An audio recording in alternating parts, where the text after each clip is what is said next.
ನಮಸ್ಕಾರ. ವಾರ್ತಾ ಭಾರತಿ ಟಾಪ್ 20 ನ್ಯೂಸ್ಗೆ ಸ್ವಾಗತ. ಇವತ್ತಿನ ಪ್ರಮುಖ ಸುದ್ದಿಗಳ ಹೈಲೈಟ್ಸ್ ನಿಮಗಾಗಿ ಇಲ್ಲಿವೆ. ವಿದ್ಯಾರ್ಥಿಗಳು ಮತ್ತು ಪ್ರತಿಭಟನಾಕಾರರ ವಿರುದ್ಧ ದಾಖಲಾಗಿರುವ ಎಲ್ಲ ಎಫ್ಐಆರ್ಗಳನ್ನು ಹಿಂಪಡೆಯಲಾಗುತ್ತೆ ಮತ್ತು ಭವಿಷ್ಯದಲ್ಲಿ ಯಾವುದೇ ಪ್ರತಿಭಟನಾಕಾರರ ವಿರುದ್ಧ ಕ್ರಮ ಕೈಗೊಳ್ಳೋದಿಲ್ಲ ಅನ್ನೋ ತಮ್ಮ ಗ್ಯಾರಂಟಿಗೆ ಸಂಬಂಧಪಟ್ಟಂತೆ ಸರ್ಕಾರ ಇದುವರೆಗೆ ಯಾವುದೇ ಲಿಖಿತ ಭರವಸೆ ನೀಡಿಲ್ಲ ಎಂದ ಕಾಕ್ರೋಚ್ ಜನತಾ ಪಾರ್ಟಿ. ಕಾಂಗ್ರೆಸ್ ನಾಯಕ ರಾಹುಲ್ ಗಾಂಧಿ ವಿರುದ್ಧ ದ್ವೇಷ ಭಾಷಣ ಮಾಡಿರುವ ಉಡುಪಿ ಶಾಸಕ ಯಶ್ಪಾಲ್ ಸುವರ್ಣ ವಿರುದ್ಧ ಉಡುಪಿ ನಗರ ಪೊಲೀಸ್ ಠಾಣೆಯಲ್ಲಿ ಪ್ರಕರಣ ದಾಖಲು.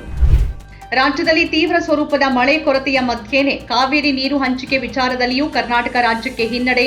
ಜಲಸಂಪನ್ಮೂಲ ಸಚಿವ ರಾಮಲಿಂಗಾರೆಡ್ಡಿ ಅವರಿಂದ ತುರ್ತು ಸಭೆ. ಸಿಡಬ್ಲ್ಯೂಆರ್ಸಿ ಆದೇಶದ ವಿರುದ್ಧ ಸಿಡಬ್ಲ್ಯೂಎಂಎಗೆ ಮೇಲ್ಮನವಿ ಸಲ್ಲಿಸೋಕೆ ತೀರ್ಮಾನ.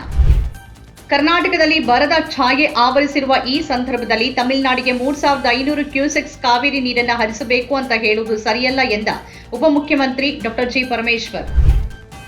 ವಿಪಕ್ಷಗಳ ಗದ್ದಲದ ಮಧ್ಯೆಯೂ ಲೋಕಸಭೆಯಲ್ಲಿ ಸಾರ್ವಜನಿಕ ಪರೀಕ್ಷೆ ಅಕ್ರಮ ತಡೆ ತಿದ್ದುಪಡಿ ಮಸೂದೆ 2026 ಅಂಗೀಕಾರ. ಮಸೂದೆಯನ್ನ ಧ್ವನಿ ಮತದ ಮೂಲಕ ಅಂಗೀಕರಿಸಿದ ಸಂಸದರು. ಮೂರ್ಖರು ಯುವಕರ ಮಾತು ಕೇಳೋದಿಲ್ಲ. ಪ್ರಶ್ನೆ ಪತ್ರಿಕೆ ಸೋರಿಕೆ ವಿರೋಧಿ ಮಸೂದೆ ಕುರಿತ ಚರ್ಚೆ ವೇಳೆ ರಾಹುಲ್ ಹೇಳಿಕೆ. ಲೋಕಸಭೆಯಲ್ಲಿ ಗದ್ದಲ. ಪ್ರತಿಭಟನಾಕಾರರನ್ನ ವಶಕ್ಕೆ ಪಡೆಯುವುದು ಸಹಜ. ಸಿಜೆಪಿ ಪ್ರತಿಭಟನಾಕಾರರ ಮೇಲಿನ ಪೊಲೀಸ್ ಕ್ರಮವನ್ನು ರಾಜ್ಯಸಭೆಯಲ್ಲಿ ಸಮರ್ಥಿಸಿದ ಜೆಪಿ ನಡ್ಡಾ. ಸಿಜೆಪಿ ಪ್ರತಿಭಟನೆ ವೇಳೆ ಪ್ರಧಾನಿ ಮೋದಿ ವಿರುದ್ಧ ನಿಂದನಾತ್ಮಕ ಪೋಸ್ಟ್ ಆರೋಪ. ದಿಲ್ಲಿ ಪೊಲೀಸರಿಂದ ಹಲವು ಎಕ್ಸ್ ಬಳಕೆದಾರರಿಗೆ ನೋಟಿಸ್. ಪ್ರಧಾನಿ ನರೇಂದ್ರ ಮೋದಿ ನೇತೃತ್ವದ ಕೇಂದ್ರ ಸರ್ಕಾರ ರಚಿಸಿರುವ ಪರೀಕ್ಷಾ ಸುಧಾರಣಾ ಕಾರ್ಯಪಡೆಗೆ ಐಐಟಿ ಮದ್ರಾಸ್ ನಿರ್ದೇಶಕ ಪ್ರೊಫೆಸರ್ ವಿ ಕಾಮಕೋಟಿ ಅವರನ್ನ ಸದಸ್ಯರನ್ನಾಗಿ ಸೇರಿಸಿರುವುದನ್ನು ಪ್ರಶ್ನಿಸಿದ ಕಾಂಗ್ರೆಸ್ ನಾಯಕಿ ಪ್ರಿಯಾಂಕಾ ಗಾಂಧಿ. ಸಂಸತ್ತಿನಲ್ಲಿ ತೀವ್ರ ವಾಗ್ವಾದ. ಪ್ರಿಯಾಂಕಾ ಹೇಳಿಕೆಗೆ ಬಿಜೆಪಿ ಸಂಸದ ಅನುರಾಗ್ ಠಾಕೂರ್ ತಿರುಗೇಟು. ಮಹಿಳೆಗೆ ಕಪಾಳ ಮೋಕ್ಷ ಮಾಡ್ತಿರೋದು ಕಂಡು ಬಂದಿದೆ ಅನ್ನೋ ಕಾರಣಕ್ಕೆ ಅಧಿಕಾರಿಯನ್ನ ಕಳಂಕಿತಗೊಳಿಸಲಾಗದು. ಸಂದೀಪ್ ಲಂಬಾ ವಿರುದ್ಧದ ಅರ್ಜಿ ವಜಾಗೊಳಿಸಿದ ದಿಲ್ಲಿ ಹೈಕೋರ್ಟ್. ಅಸ್ಸಾಂನಲ್ಲಿ ಮತ್ತೆ 7 ಜನ ಪ್ರವಾಹಕ್ಕೆ ಬಲಿಯಾಗೋದ್ರೊಂದಿಗೆ ಒಟ್ಟು ಮೃತರ ಸಂಖ್ಯೆ 75ಕ್ಕೆ ಏರಿಕೆ. 7 ಜಿಲ್ಲೆಗಳಲ್ಲಿ ಪ್ರವಾಹ ಬಾಧಿತ ಜನರ ಸಂಖ್ಯೆ 3.32 ಲಕ್ಷಕ್ಕೆ ಇಳಿಕೆಯಾಗಿದೆ ಅಂತ ಅಧಿಕೃತ ಪ್ರಕಟಣೆ. ಮಧ್ಯಪ್ರಾಚ್ಯದಲ್ಲಿ ನಿಯೋಜಿಸಲಾಗಿರುವ ಅಮೆರಿಕದ ಪಡೆಗಳನ್ನು ಗುರಿಯಾಗಿಸಿಕೊಂಡು ಇರಾನ್ನ ಇಸ್ಲಾಮಿಕ್ ರೆವಲ್ಯೂಷನರಿ ಗಾರ್ಡ್ ಕಾರ್ಪ್ಸ್ ಅನೇಕ ಬ್ಯಾಲಿಸ್ಟಿಕ್ ಕ್ಷಿಪಣಿಗಳನ್ನು ಉಡಾಯಿಸಿದೆ ಎಂದ ಅಮೆರಿಕದ ಸೆಂಟ್ರಲ್ ಕಮಾಂಡ್.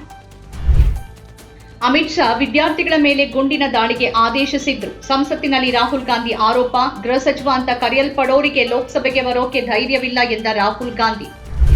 ಎಂಬಿಬಿಎಸ್ ಸೀಟುಗಳು ಏಮ್ಸ್, ಐಐಟಿ, ಐಐಎಂಗಳ ಕುರಿತು ಬಿಜೆಪಿ ಸಂಸದ ತೇಜಸ್ವಿ ಸೂರ್ಯ ಹೇಳಿಕೆಗೆ ಸಾಮಾಜಿಕ ಜಾಲತಾಣಗಳಲ್ಲಿ ಜನರಿಂದ ಟ್ರೋಲ್. ಮೋದಿ ಸರ್ಕಾರದ ಅವಧಿಯಲ್ಲಿ ಶಿಕ್ಷಣ ಕ್ಷೇತ್ರದಲ್ಲಿ ಗಣನೀಯ ವಿಸ್ತರಣೆ ನಡೆದಿದೆ ಅಂತ ಪ್ರತಿಪಾದಿಸಿದ ತೇಜಸ್ವಿ ಸೂರ್ಯ. ಕೆಲಸದ ಅವಧಿಯಲ್ಲಿ ಸಿದ್ದರಬೆಟ್ಟದಲ್ಲಿ ಪಾರ್ಟಿ ಮಾಡಿದ 6 ಪಿಡಿಒ, 2 ಕಾರ್ಯದರ್ಶಿ ಎಸ್ಡಿಎ ಅಮಾನತು. ಸಚಿವ ಈಶ್ವರ್ ಖಂಡ್ರೆ ಸೂಚನೆ ಹಿನ್ನೆಲೆಯಲ್ಲಿ ಕ್ರಮ. ಸುಮಾರು 82 ಕೋಟಿ ರೂಪಾಯಿ ಮೌಲ್ಯದ ಮಾದಕ ವಸ್ತುಗಳನ್ನು ನ್ಯಾಯಾಲಯದ ಅನುಮತಿಯೊಂದಿಗೆ ವೈಜ್ಞಾನಿಕ ಮತ್ತು ಪರಿಸರ ಸ್ನೇಹಿ ವಿಧಾನದಲ್ಲಿ ನಾಶಪಡಿಸಿದ ಮಂಗಳೂರು ನಗರ ಪೊಲೀಸರು. ಟೆಲಿಗ್ರಾಂ ಸಂಸ್ಥಾಪಕ ಪಾವೆಲ್ ಡೊರೋವ್ ವಿರುದ್ಧ ಭಯೋತ್ಪಾದನೆಗೆ ನೆರವು ಆರೋಪಿಸಿದ ರಷ್ಯಾ. ಬಂಧನ ವಾರೆಂಟ್ ಜಾರಿ.